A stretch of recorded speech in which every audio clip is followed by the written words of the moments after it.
Every Russian, and especially every Russian chauvinist, is proud of three things: the nuclear bomb, their voluntary servitude, and Russian humor. For some reason, Russians have decided that they have an unparalleled sense of humor.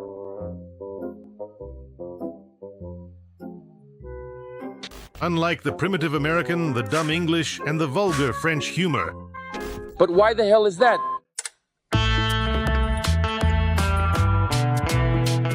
Kremlin propaganda has created the myth that Russians laugh exclusively at intellectual, subtle jokes that the rest of the barbarians on Earth simply can't understand. Isn't that us?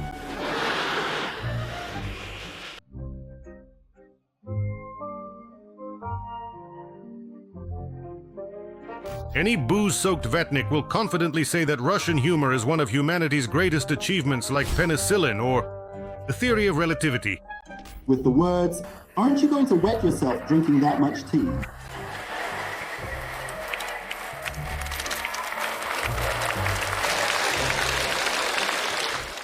In reality, all over the world, Russians are seen as gloomy, uptight snobs who never smile. Everything Russians say sounds dangerous and threatening. And it doesn't matter what they're saying. But even if Russians say nice things, it still sounds dangerous.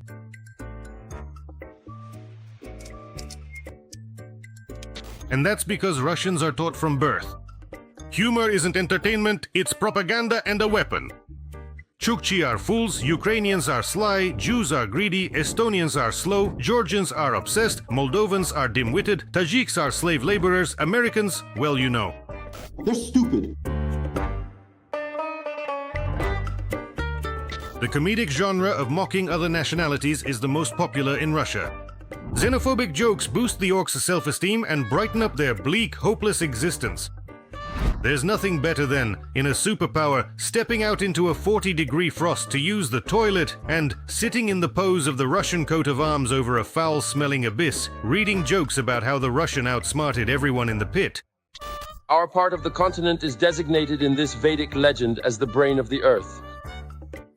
America is the digestive system, so everything corresponds to the organs. Chechnya is the hemorrhoids.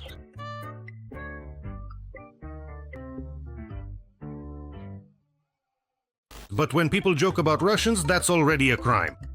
Others are not allowed to laugh at Russians. It's taboo. After all, Russians have no flaws that could be mocked. Then I go out and I throw out the mattress with my brother, who also isn't Russian. A mattress? The mattress is actually very Russian. I'm throwing it out, it's all covered in shit. All right, I shouldn't have said that. I saw the mattress really was covered in shit. The mattress was all covered in shit. I don't know, just so you know, the previous tenants were Russian, and apparently Russians smear themselves with shit and go to bed. What else is he supposed to do in our country? And how does he allow himself to speak like that about the Russian people? And then this one shows up, insulting Russians. Well, that's Article 282 right there. The comedian had to flee the country because Russians were so offended by the joke that they started to persecute him. For a joke. I went to court without any illusions, because as I said, my lawyer is a professional. He told me right away, bring a backpack with your things to court. I love my lawyer. So I wasn't surprised when I was sentenced to 10 days. They escorted me, I got the last available bunk, and next to it, someone had written "Glory to Russ" in pencil. Probably in pencil because they weren't sure. So that kind of humor is fine for Russians. Thank you. You're welcome. Happy New Year, Pashan. In front of you, the black member of the Anschlag troop.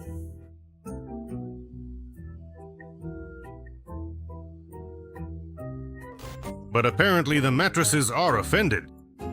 Russians don't know how to laugh at themselves. They lack self-irony, because it's scary. They're afraid that if they start making fun of themselves, it'll get really sad. It'll be laughter through bloody tears. Russian comedians can be divided into three groups: the brave ones, the silent ones, and the Z-branded jesters. The brave ones are those who weren't afraid of the regime and openly spoke out against its cannibalistic policies. And On February 24th, the special operation began. I do not support it because when it comes to the verbs to attack and to defend, I choose to defend. But I'm not going to defend the interests of one particular person, you understand? Besides, where am I supposed to go? Listen, my father is from Ukraine. Half of my relatives are there, you see? Half of them. I have a friend there, Yevgeny. He lives in Odessa. And the last thing I want is for my friend Yevgeny to be somewhere near Kherson, firing a mortar and saying, "So what does this mean, Ruslan?" since 2021, Ruslan Belli has been blacklisted among artists in the swamps. And all because he dared to joke about the authorities. The Kremlin doesn't tolerate that.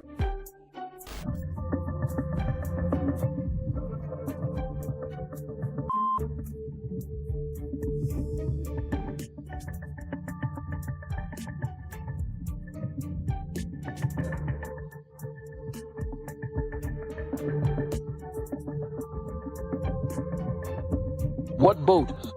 We're a huge country. We're 1/6 of the landmass. Our president is a murderer. At the very least, we're a pirate ship. We are. Stand-up comedian Slava Komisarenko is actually being hunted by the KGB. Yes, for those who don't know, in the satrapy Belarus, the KGB still exists. The guy's totally lost it. Now the agrarian Rambo is running around terrorizing the country. It's just absolutely terrifying, you know? Yeah, and you've probably seen that video where he's holding a machine gun, rat-a-tat-tat-tat, all that stuff. Russia has occupied Belarus and is now persecuting Belarusians for making jokes.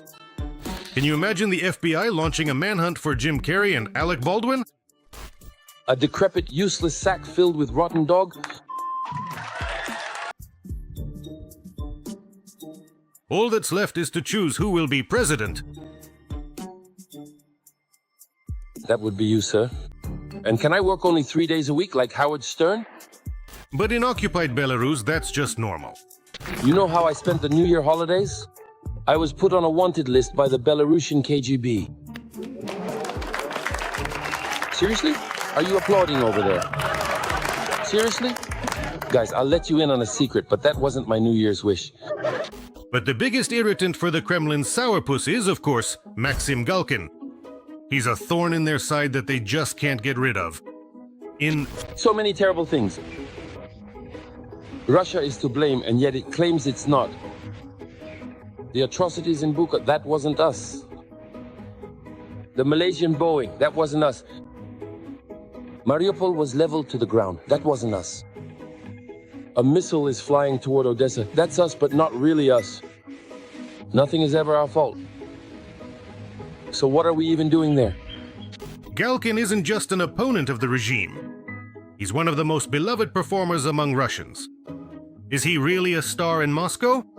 My respected followers are asking me in direct messages and in the comments to keep running my Instagram the way I used to, with funny videos of the kids with humorous content. I just don't see any emotional or moral way to do that right now. So for now, neither my old Instagram nor the new Telegram channel I started will be the same as they were before February 24th. After the start of the full-scale invasion, Galkin didn't just leave Mordor. He began publicly calling out Russian fascists and openly supported Ukraine. I say no to war, and they tell me you're a traitor. They said we're carrying out this special operation to push NATO away from Russia's borders. And so what? Good venture, you and saw me. Well, that's normal. Like it or not, NATO is expanding. In Russia, a criminal case was opened against Galkin, and they're threatening him with 7 years in prison, just for his civic stance. 7 years for jokes? This is no joke. As a rule, criminal cases are opened against opposition comedians under the article on discrediting the army. This law automatically makes any sane, reasonable person with eyes, ears, and logical thinking a criminal. Because I have to perform and somehow try not to discredit the armed forces of the Russian Federation. I feel like just by saying the armed forces of the Russian Federation right now, the Russian police are already out looking for you. There's also a subcategory of comedians between the brave ones and the silent ones, those who are against the war, but very cautious about it. Slepakov is a good example here. No wobla, no wobla, absolutely no disgusting wobla. I really do not want any wobla, especially not the disgusting kind. Please make sure there is no wobla here. Semyon Slepakov served for a long time under the half-metered Tsar. He turned a blind eye to the aggression against Ukraine since 2014 and to internal repressions. He kept entertaining an increasingly fascist Russian society. But on February 24th, 2022, he finally found the courage to pick a side. For a whole 9 months, he defended the country. Soon we'll put up a little fence for him, and the mayor promised a beautiful monument. The silent ones are the most disgraceful category of Russian artists. These are the ones who understand the horrors Russia is committing. Maybe somewhere at home, deep under the covers, they disagree with it, but in public they pretend nothing is happening. Everything's fine, let's joke about unrelated topics. Otherwise, God forbid, they'll be declared foreign agents, stopped from appearing on TV, and won't get invited to corporate events. A prime example of the silent ones is Nurlan Saburov from the once popular YouTube show CHBD. It turned out Saburov possesses not only rather small testicles, but also limited intelligence. Because stubbornly and demonstratively ignoring Russia's crimes, he decided to organize a concert tour in the US. At a time when his brainwashed fans are dropping bombs on Ukrainian cities every day. Naturally, something immediately went wrong on the tour. There, Nurlan was asked to express his opinion about the war and the war crimes being committed by Russians. All this silent man could do was make a disgustingly tasteless joke. He dodged. He dodged. He dodged. Sorry, is this PMS? What's going on? And now my favorite category, the Z-branded jesters. These are the true bearers of real Russian humor. The point of all their jokes boils down to one thing. Everyone is surrounded, but Russians have missiles. But somewhere across the seemingly endless, snowy expanse of Siberia, a mobile ballistic missile system is on the move. We present to your attention a performance by the Kaliningrad Musical Defense Dance and Taxi Ensemble. Iskanderushka? Putin's jesters don't even try to make jokes. They just clown around, retelling Kremlin propaganda. We reserved a table for Uncle Sam this evening. My companion is Europe. Here is your table. What a gorgeous restaurant. It's just that I have big plans for you. Order anything you want, I'll cover it all for you. Take that, Europe! Showed off a bit too much, didn't you? Among them are old relics like Galtsev, Petrosyan and Vinokur, who pledged their loyalty to the devil a long time ago. And when I learned about the special operation, I immediately called the television management and said that if there were to be frontline brigades, I was ready to sign up, go, perform, and support the morale of our soldiers. That's what I said. By the way, the thing about the devil is not a metaphor. If there's a pentagram on the building, it's obvious who is meeting inside.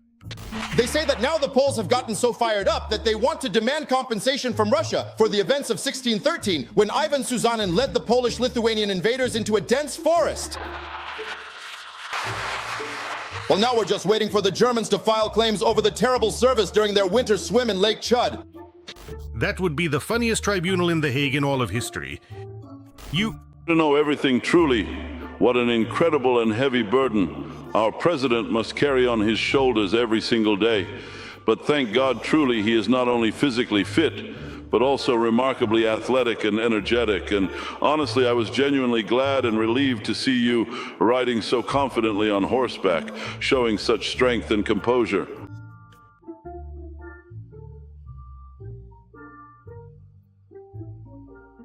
That's it.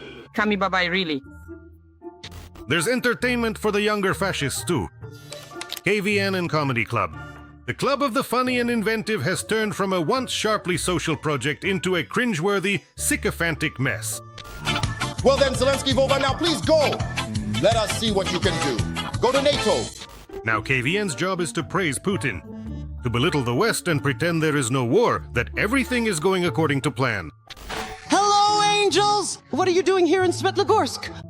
I'm an elderly woman with money. Where else would I vacation? Well, it's just a bit chilly in Svetlogorsk. It'll be a bit chilly in Europe soon, too. We have to get used to it somehow. In KVN, you can only joke about Putin in a good way or in a very good way. All right, guys, Godspeed. Guys, can I just sign one document? Here we go. Why are you all dressed up? It's Putin's anniversary. Yes, yes, come in. Stop it! Gentlemen, well... Hello, KVN players address the dictator so often that they didn't even notice when they created a new genre of folk art. Putin, please help! Putin, I really need your help! Oh, Putin, please help! Vladimir Vladimirovich, I want to address you on behalf of the residents of the village of Vigaru, so that at least our authorities would bring some order here. There are no roads, no communication, no medical center, nothing at all. Mr. President, please, we need your help! Help us! It got to the point where KVN broke not only the laws of humor, but also international ones. The former youth entertainment show has become a tool of Russian aggression. Starting from the 2000s, teams like Narty from Abkhazia and 16 Plus from South Ossetia performed there. And they represented not Georgia, but supposedly independent states. In 2014, teams from the DNR and LNR appeared on the KVN stage. Well, Donetsk is on stage, so don't judge us too harshly by our clothes. It's just that Western brands left us a little earlier. Comedy Club has sunk into the same cesspool as KVN. What are you doing here? Tell me. What? I mean, I just invited some women to my dacha. And me? Come with us. All right, listen here, you punk. What? I'm not a woman. What do you mean, not a woman? That's right, I'm a man. But you're Russia. To them, I'm Russia, but to you, I'm Russia's. Of course, there are some actually funny jokes from the Z comics. For example, the sound engineer of the series Real Guys, whose main actor supported the special military operation, went to Ukraine as a mercenary and was killed. The same joke was repeated by one of the writers of Ural Dumplings. Funny. As they say, it's to die for. And what's even funnier is that all these so-called artists, supposedly from the entertainment industry, will end up on the defendant's bench for inciting war and supporting a bloody regime. And there, they won't be in the mood for jokes anymore.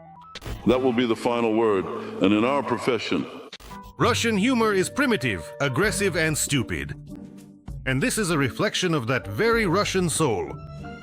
And all genuinely funny Russian content is either borrowed from the West or created by non-Russians. Everyone says that it doesn't exist, this signalism, right? That we're all the same. But that's not really true, is it? We're all different. All Jews are cunning. All Caucasians are aggressive. All Asians are brazen. All Russians stink.